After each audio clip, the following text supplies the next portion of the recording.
Tally के course किए मुझे 4 महीने हो गए, जॉब ही नहीं मिल रहा। सबसे पहले तो आपको ये पता होना चाहिए कि आप जो टैली सीख रहे हैं ये आपको कहाँ काम आने वाला है, और जहाँ आप काम करने की सोच रहे हैं वहाँ पे काम क्या हो रहा है, ताकि आप काम कर सकें। आप उसी चीज़ पे ज़्यादा फोकस करें जो आपको आगे यूज़ आने वाला है, ना कि जनरल बेसिक टैली सीखना है।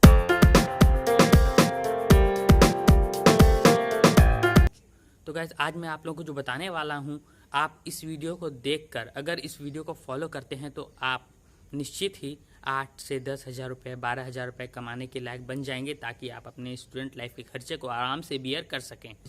और एक चीज़ कि गाइस, आज मैं इस वीडियो में सिर्फ छोटे ऑर्गेनाइजेशन के बारे में डिस्कस करने वाला हूँ, जहाँ पे ये अकाउंटिंग के काम होते हैं। जैसे मार्केट्स में कई ऑर्गेनाइजेशन में आपको अकाउंटिंग के काम की जॉब मिल जाएगी, तो मैं उनके बारे में डिस्कस करने वाला हूँ। आज मैं किसी चार्टर्ड अकाउंटेंट के फर्म की बात नहीं करने वाला हूँ, या फिर किसी प्राइवेट लिमिटेड कंपनी के बारे में बात नहीं करने वाला हूँ। आज ये वीडियो कम्प्लीटली फ्रेशर्स के लिए है। तो गाइस, सबसे पहले मैं बता दूँ कि छोटे ऑर्गेनाइजेशन में आपको इंटर करते ही सबसे पहले उनसे पूछा जाएगा कि आपने क्या कभी पहले काम किया है। ये तो गाइस ऑब्वियसली आप कहोगे नहीं, क्योंकि आप तो अभी टैली की कोर्स कंप्लीट करके ही आए हो। तो गाइस, सबसे पहले आपको क्या करना है कि वहाँ पे आप जैसे ही बोलोगे कि नहीं मैंने तो कभी जॉब नहीं की है, तो उनके लिए उनका माइंडसेट पहले ये बन जाता है कि ये तो कभी काम किया नहीं है, पता नहीं मेरे ऑर्गेनाइजेशन में कैसे काम करेगा। वो आपको फॉर ग्रांटेड लेने लगते हैं। तो सबसे पहले आपको अगर ये पता होगा कि इनके पास काम क्या क्या है, या इनके पास क्या क्या काम करना है मुझे, तो शायद आपकी कॉन्फिडेंस बहुत ही यहाँ से यहाँ रहेगी। तो क्या है, आपको सबसे पहले किसी भी ऑर्गेनाइजेशन में काम करने के लिए, ये तो चलिए किसी भी ऑर्गेनाइजेशन की बात कर रहा हूँ मैं, कि आपको परचेस की एंट्री अच्छे से, सेल्स की एंट्री अच्छे से, बैंक की एंट्री अच्छे से आनी चाहिए, जो कि बेसिक चीज़ होती है। तो परचेस की एंट्री सीखते टाइम आप अपने इंस्टीट्यूट में जब टैली सीख रहे होते हैं, तो ये वीडियो इसलिए मैं बना रहा हूँ ताकि आप जागरूक हों, ताकि आपको पता हो कि क्या मुझे जो सिखाया जा रहा है वो सही है या फिर इनफ है। तो आप कभी सीखें तो उन्हें ये बताइए कि सर मुझे टैली के साथ साथ परचेस की उस बिल्स के सैंपल्स दीजिए, ताकि अलग अलग टाइप के बिल्स जो होते हैं मैं उससे एंट्री करने के लिए सीख पाऊँ।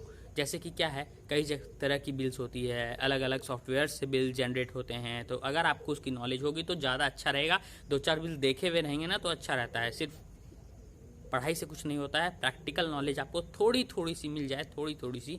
ये तो प्रैक्टिकल नॉलेज नहीं हुई, प्रैक्टिकली तो तभी होगा जब आप कहीं काम करोगे। लेकिन थोड़ी सी अगर आप कभी परचेस बिल ही नहीं देखे रहोगे और आप डायरेक्ट अगर जॉब करने जाओगे तो कितना मुश्किल होने वाला है। तो सबसे पहले आपको परचेस की बिल की एंट्री करनी आनी चाहिए अच्छे से, बिल नंबर के साथ, डेट के साथ, विथ इन्वेंट्री।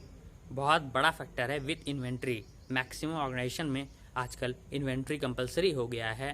तो इन्वेंट्री के बिना कोई अकाउंटिंग नहीं होता है, वो आप जानते हैं। इन्वेंट्री के साथ आपको अच्छे से एंट्री करनी आनी चाहिए। साथ ही साथ परचेज बिल्स पे कोई चार्जेस हैं, डिस्काउंट है, तो उसको कहाँ पे डालना है, किस हेड में डालना है, उसका इफेक्ट कहाँ आने वाला है, ये चीज़ आपको पता होना चाहिए। आफ्टर दैट इन्वेंट्री के साथ साथ आपको उस कॉस्ट के साथ जस्ट उसकी सेल की एंट्री करनी है। कितना कॉस्ट आ रहा है, उसके साथ कितने मार्जिन के साथ मुझे सेल करना है। ये तो ऑर्गेनाइजेशन में हर ऑर्गेनाइजेशन वाइज डिपेंड होता है कि मेरी प्रॉफिट मार्जिन क्या है, उस हिसाब से आपको सेल करनी है।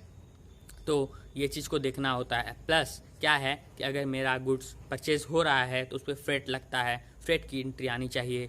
RCM, फ्रेट पे RCM एप्लीकेबल कैसे होता है, कितना RCM पेमेंट करना होता है, आपको वो चीज़ पता होना चाहिए। साथ ही साथ आपको परचेज़ के साथ, परचेज़ की बात हो गई, सेल्स की बात हो गई कि सेल्स में आपको कैसे क्या करना है। अब आपको बैंक स्टेटमेंट की जानकारी होनी चाहिए। बैंक स्टेटमेंट में बैलेंस की जानकारी होनी चाहिए। बैलेंस की जानकारी का इन द सेंस ये कि जब मैं फ्रेशर्स था तो मेरे साथ क्या प्रॉब्लम हुई थी कि मुझे कहा गया कि फाइनेंशियल ईयर 18-19 की क्लोजिंग बैलेंस बताइए। तो क्लोजिंग बैलेंस में मैंने देखा नहीं कि ये कब का स्टेटमेंट है। वो स्टेटमेंट था 1 अप्रैल 2018 से 31 अक्टूबर 2018। मैंने बैलेंस बता दिया, तो ये गलती है, क्योंकि फाइनेंशियल ईयर 31 मार्च को क्लोज होता है। मुझे ये देखना होगा कि मेरा बैंक स्टेटमेंट 31 मार्च तक का है या नहीं। तो ये सब चीज़ कॉमन सेंस की बात है, जो बहुत मिस्टेक करते हैं स्टूडेंट्स। तो ये सब चीज़ इम्पैक्ट डालता है कि आपका एक्सपीरियंस क्या है। अगर आप फर्स्ट डेटा होगे तो आपको बस आप स्टेटमेंट के लास्ट पेज को खोलोगे, बैलेंस जो दिख रहा हो वो बताओगे। लेकिन अगर आपने कभी पहले काम किया है तो आपके एक्सपीरियंस तुरंत आपको दिमाग में ये बताएंगे कि नहीं, ये लास्ट बैलेंस नहीं है। डेट देखोगे आप कि नहीं, स्टेटमेंट पे डेट क्या है उसकी बैलेंस बताओगे, ना कि पेज के हिसाब से। तो गाइज ये हो गई बैंक के स्टेटमेंट की बात। बैंक स्टेटमेंट चढ़ाने के बाद आपको सस्पेंस अगर है तो सस्पेंस कैसे क्लियर करना है। जैसे किसी को पेमेंट हो रहा है वो पता नहीं चल रहा है तो आपको सस्पेंस होता है, वो आपको अपने ऑनर से पूछना होगा कि ये किस चीज़ की पेमेंट की गई है, या फिर किसी का पैसा आया है तो वो किस चीज़ के लिए आया है, गुड्स के लिए आया है या फिर जस्ट लोन है या फिर कुछ और है।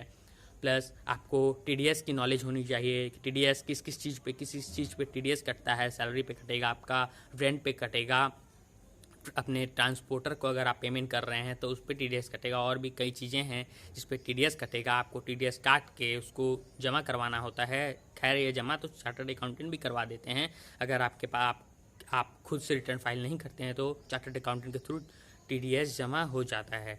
तो लेकिन आपको खुद ही टीडीएस काटना होगा, और ये इन्फॉर्मेशन, ये डिटेल बना के अपने चार्टर्ड अकाउंटेंट को देनी होती है, तभी जाके वो टीडीएस की पेमेंट करते हैं अगले मंथ की 7 तारीख तक।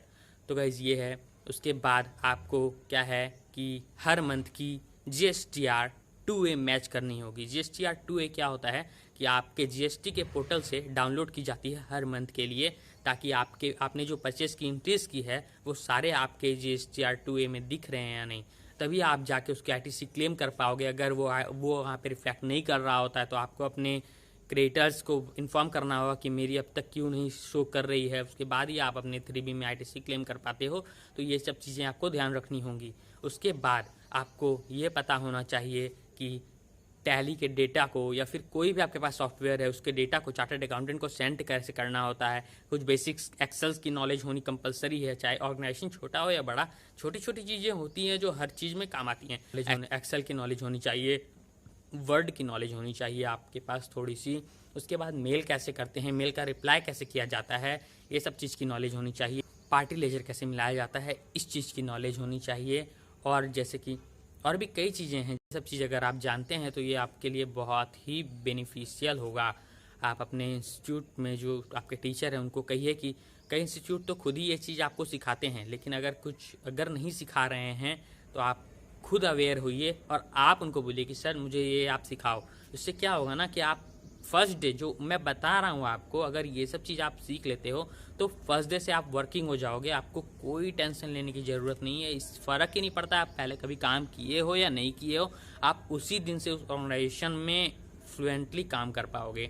तो ये सब था गाइस कुछ पॉइंट जो कि बहुत ही इम्पॉर्टेंट हैं। उसके बाद भी क्या है कि कई बार हम लोग पेमेंट करते हैं या फिर पार्टी के पेमेंट आते हैं, उसमें इशू हो जाता है। कुछ पेमेंट्स आपके पास रॉन्ग हेड में चली गई है, ये सब मैच करना होता है। या फिर सामने वाले के पास बैलेंस मैच नहीं हो रहा है, उससे बैलेंस मैच करना होता है। तो और साथ ही साथ अगर RCM की पेमेंट होती है हर मंथ, तो RCM की पेमेंट चार्टर्ड अकाउंटेंट करते हैं, लेकिन आपको उनसे डिटेल लेके पेमेंट की गई है तो उसकी एंट्री करनी होती है, उसके ITC क्लेम करने होते हैं।